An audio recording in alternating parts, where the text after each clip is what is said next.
Hello friends, my name है सुमंत कुमार और आज हम लोग डिस्कस करेंगे H1 वीज़ा इशू। इस लेक्चर के अंत में हम आपसे कुछ सवाल भी करेंगे जो इंडियन इकोनॉमी से रिलेटेड होंगे।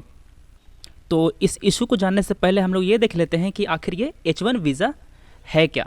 देखिए, H1B वीज़ा एक एम्प्लॉयमेंट बेस्ड वीज़ा है जो कि एक यूएस गवर्नमेंट इशू करती है। ये नॉन इमिग्रेंट टाइप का वीज़ा है। देखिए, कोई भी वीज़ा दो तरह का होता है, एक होता है इमिग्रेंट वीज़ा और एक होता है नॉन इमिग्रेंट वीज़ा।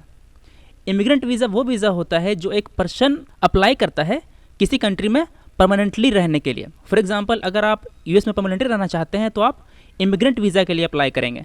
मगर अगर आप वहाँ पे केवल टेम्प्रोरी पीरियड के लिए काम करना चाहते हैं, वहाँ पे रहना चाहते हैं टेम्प्रोरी पीरियड के लिए, तो आप नॉन इमिग्रेंट वीज़ा के लिए अप्लाई करेंगे। फॉर एग्जांपल, अगर आप वहाँ पे घूमने जाते हैं, वहाँ पे किसी मेडिकल ट्रीटमेंट के लिए जाते हैं, किसी बिजनेस के सिलसिले में जाते हैं, ठीक है, तो आप इस वीज़ा का यूज़ करेंगे। तो H1B वीज़ा जो है वो नॉन इमिग्रेंट वीज़ा है। ये वीज़ा टेम्प्रोरी वर्कर्स को इशू किया जाता है। देखिए, मान लेते हैं कि यूएस में कोई कंपनी है एप्पल, ठीक। एप्पल ने आपको जॉब दिया और आपके लिए H1B वीज़ा का पिटीशन फाइल किया। अगर वो पिटीशन इशू हो जाता है, अप्रूव्ड हो जाता है, तो आपको ये वर्क परमिट मिल जाएगा यूएस में काम करने का।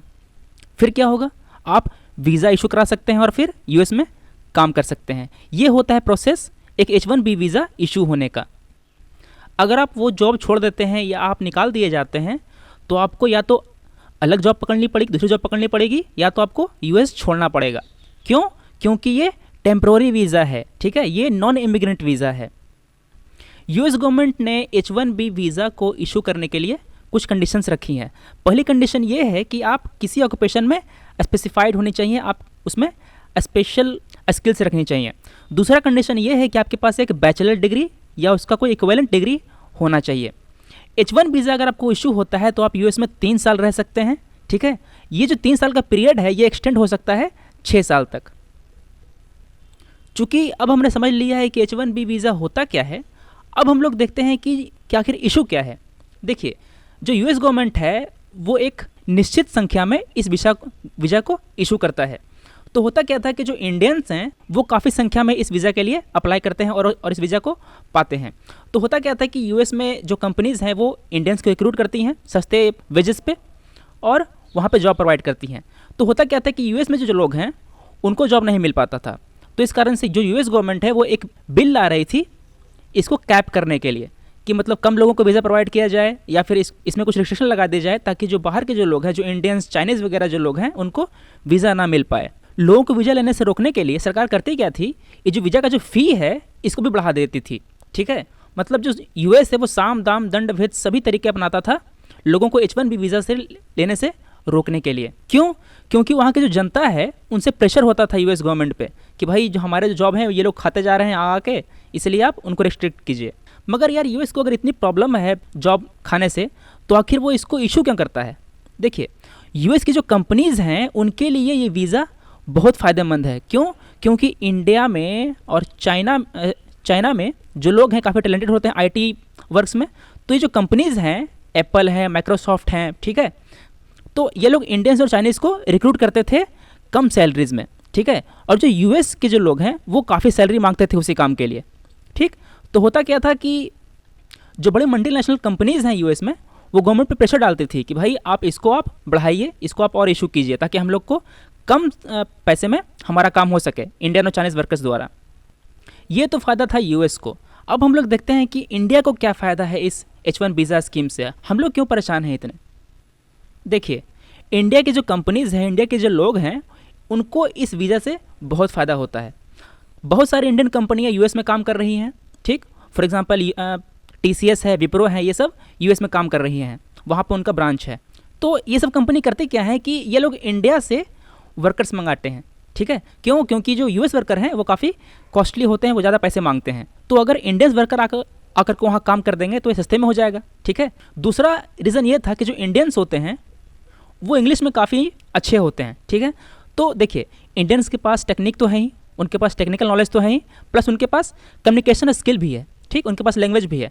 तो ये दोनों चीज़ें अगर मिल जाती हैं तो बिजनेस के लिए काफ़ी अच्छी रहती हैं। High quality job can be delivered eight much cheaper price, much cheaper cost. तो जो यूएस के क्लाइंट थे वो काफ़ी इंक्लाइन रहते थे इन सब कंपनीज़ की ओर। तो होता क्या था ये जो कंपनीज हैं जो कि जो इंडियन कंपनीज हैं उनको काफ़ी फ़ायदा होता था, काफ़ी रेवेन्यू होता था। दूसरी बात ये होती थी कि यहाँ के जो आईटी प्रोफेशनल्स हैं उनको काफ़ी फ़ायदा होता था। क्यों? क्योंकि उनको काफ़ी वर्किंग अपॉर्चुनिटी मिलती थी वहाँ पे, ठीक है ना, काफ़ी स्कोप होता था वहाँ पे अलग अलग जॉब्स का, अलग अलग फील्ड में काम करने का। इस H1B वीज़ा के सहारे ही काफ़ी सारे जो इंडियन कंपनीज़ हैं उनका बिजनेस यूएस में काफ़ी ग्रो करने लग गया, काफ़ी फैलने लग गया।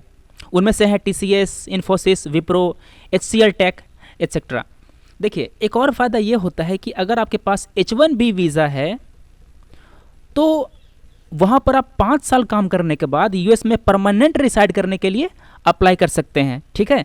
तो बहुत सारे इंडियंस जो हैं जिनका ये सपना है कि मैं यूएस का सिटीज़न बन जाऊँ, मैं वहाँ पे जाकर रहने लगूँ, उनके लिए ये पहला स्टेप होता है। वो पहले वो H1 वीज़ा लेते हैं, फिर वहाँ पे 5 साल काम करने के बाद, 5 साल रहने के बाद ग्रीन कार्ड के लिए अप्लाई करते हैं। ये कार्ड मिल गया मतलब आप वहाँ के सिटीज़न बन गए, ठीक है, वहाँ पर आप परमानेंट सिटीज़न बन गए।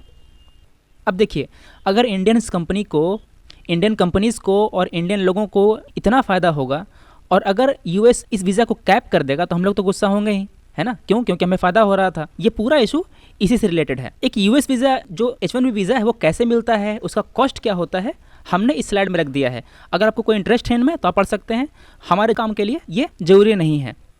अब हम लोग देखते हैं कि कौन कौन सी कंपनीज़ हैं, कौन कौन सी IT कंपनीज़ हैं जो H1 वीज़ा का मेजर बेनिफिशरीज़ हैं। इंडियंस कंपनी में हम लोग देखते हैं कि TCS है, विप्रो है, इन्फोसिस है, HCL वगैरह है। और जो यूएस कंपनी उनमें माइक्रोसॉफ्ट है, गूगल है, अमेजॉन है और IBM है। अभी तक हमने देखा कि इंडियन कंपनीज़ को क्या फ़ायदा होता है और हमने देखा कि इंडियन प्रोफेशनल्स जो हैं उनको कितना फ़ायदा होता है। अब हम लोग देखेंगे कि जो Indian economy as a whole है उनको क्या फ़ायदा होता है। देखिए, इंडिया से जो टेक्नोलॉजी एक्सपोर्ट होती है जो कि सर्विस फॉर्म में होती है उसका 60% यूएस में जाता है।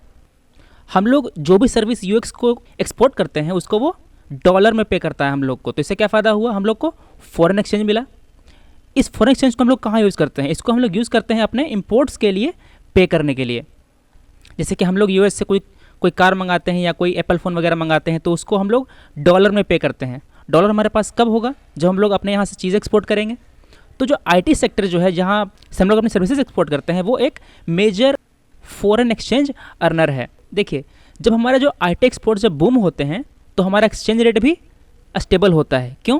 क्योंकि देखिए, जब भी हमारे यहाँ डॉलर आएगा, डॉलर की सप्लाई बढ़ेगी, है ना, किसके रिलेटिव, रुपी के रिलेटिव, ठीक है।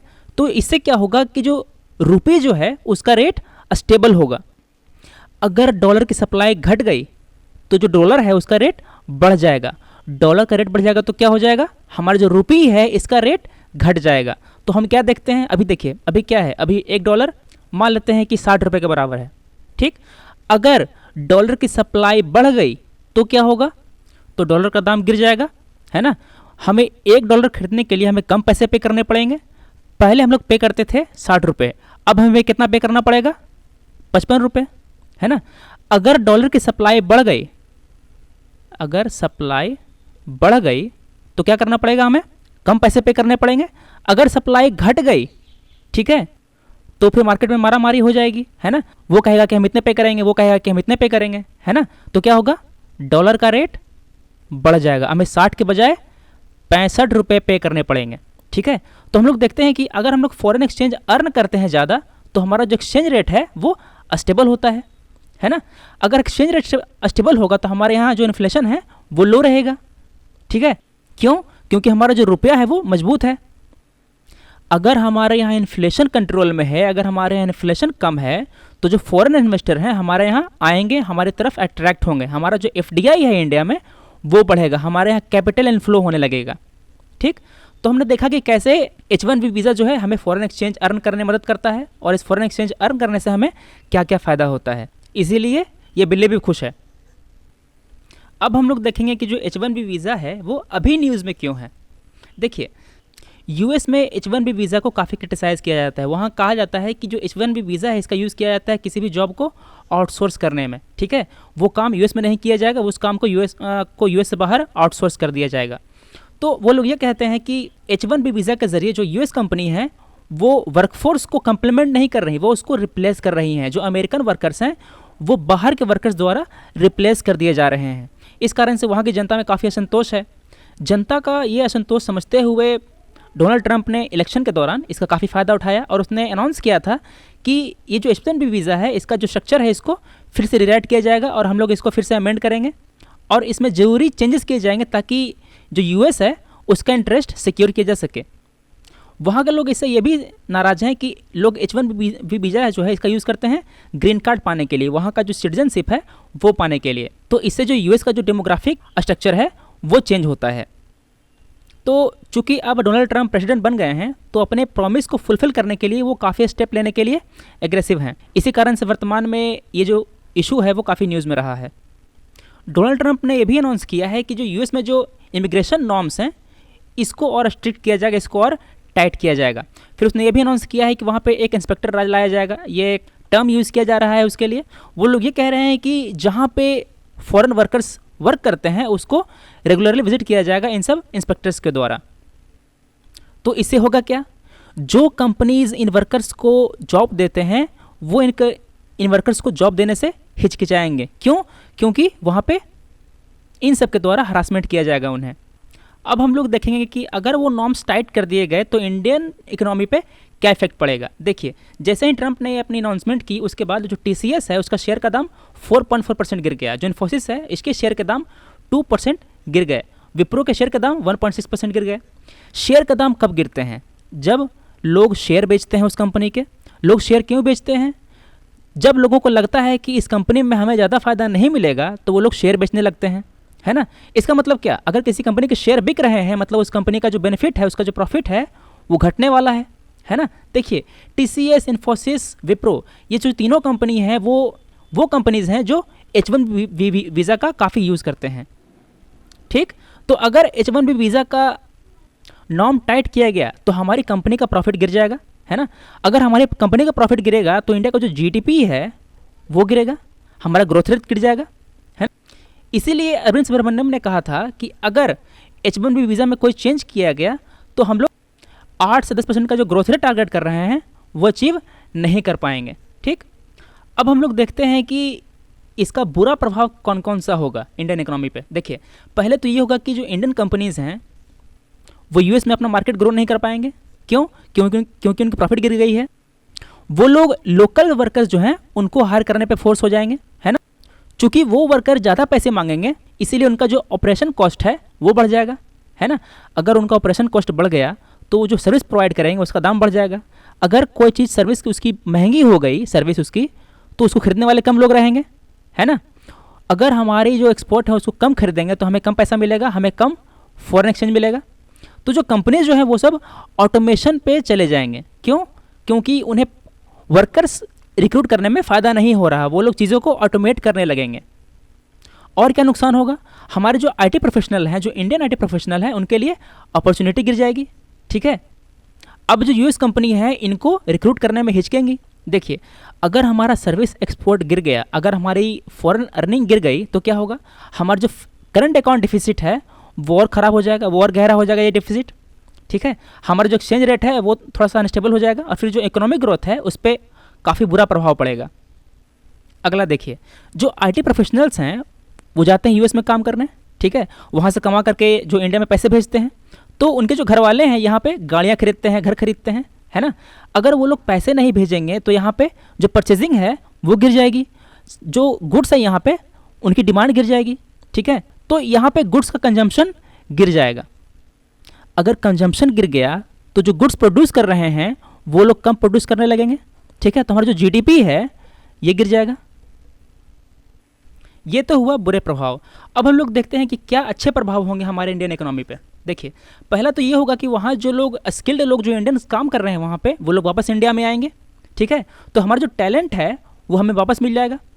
ठीक, दूसरा ये होगा कि देखिए वहाँ पे जो इंडियन स्किल्स पर्सन है वो जो इंडिया में जब वापस लौटेंगे तो वहाँ पे इनोवेशन पे काफ़ी प्रभाव पड़ेगा। ठीक है, US is a country of immigrants. ठीक है, वहाँ पे इन इमिग्रेंट्स के कारण ही इतना डेवलपमेंट हुआ है। तो अगर वो लोग धीरे धीरे गिरना शुरू करेंगे, वो लोग अगर चले जाना शुरू करेंगे तो वहाँ पे जो इनोवेशन है वो धीरे धीरे कम होना शुरू होगा।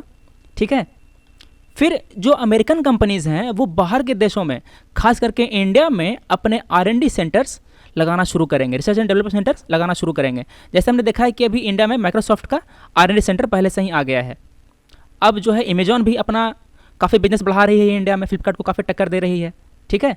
तो हमें क्या फ़ायदा होगा, हमें ब्रेन गेन होगा। पहले क्या हो रहा था, ब्रेन ड्रेन हो रहा था, हमारे जो स्किल्ड पर्सन हैं यहाँ से पढ़ने लिखते थे, यूएस में चले जाते थे। अब क्या होगा, हमें वो लोग वापस इंडिया में मिलेंगे।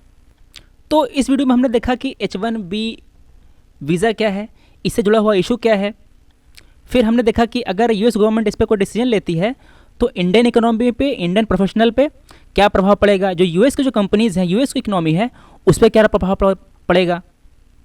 जैसा कि मैंने आपको इस लेक्चर के शुरू में कहा था कि मैं अपने लेक्चर के अंत में हर बार कुछ क्वेश्चंस दूंगा। हमने जो आज जो टॉपिक डिस्कस किया वो टॉपिक इकोनॉमी से रिलेटेड था, तो आज मैं क्वेश्चन दूंगा वो इकोनॉमी से रिलेटेड होगा। पहला क्वेश्चन है, which of the following are among 8 core industries. ठीक है, ये क्वेश्चन यूपीएससी 2012 में आया था। पहला है cement, fertiliser, natural gas, refinery products and textile. Option आपके पास दिया गया है 1 and 5 only, 2, 3, 4 only, 1, 2, 3 and 4 only, 1, 2, 3 and 5 only. ठीक, दूसरा क्वेश्चन देखते हैं, which among the following industry is the maximum consumer of water. कौन सी इंडस्ट्री इसमें मैक्सिमम कंज्यूम करती है वाटर। पहला है इंजीनियरिंग, दूसरा है पेपर एंड पल्प, तीसरा है टेक्सटाइल, चौथा है थर्मल पावर। तीसरा क्वेश्चन है, disguised unemployment means what. Option 1, large number of people remain unemployed. Option B, alternative employment is not available. Option C, marginal productivity of labour is 0। Option D, productivity of workers is low. इन तीनों question को आप solve कीजिए और इसका answer आप comment section में mention कीजिए। आप जितना ज़्यादा रिस्पांस देंगे हम लोग उतनी अच्छी चीज़ें आपके लिए लाते रहेंगे। तो थैंक्स फॉर वॉचिंग।